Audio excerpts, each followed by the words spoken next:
Խոսենք հայ-թուրքական հարաբերությունների մասին, սա իսկապես շատ մեծ եւ շատ բարդ թեմա է եւ ինձ թվում է ավելորդ դրամատիզացված եւ չափազանցված։ Սա երևի թե Ժիրայր Լիպարիսյանի թեթև ձեռքով, որտեղ անդադ մեր երիտասարդությանը քարոզվել է,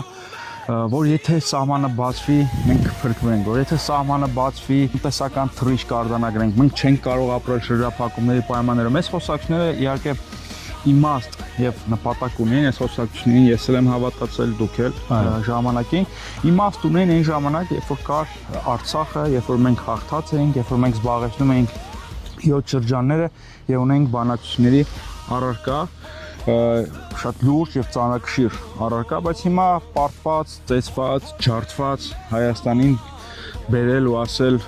այ եթե սահմանը չբացես, կործանվես, ինձ թվում է ծիծաղել է, հատկապես երբ որ ամբողջ պատասխանատվությունը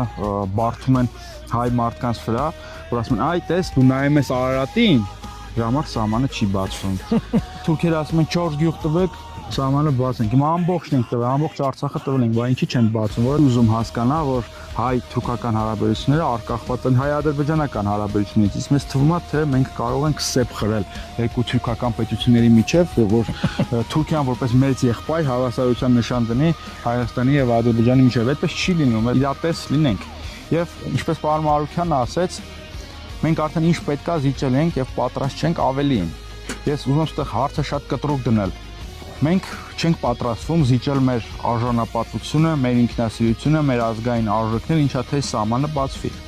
Այն ինչ որ պետքա տրվել, արդեն տրվել է, թող բացվի։ Եթե չի բացվում, ուրեմն թող չբացվի։ Լավ ձևակերպում ես։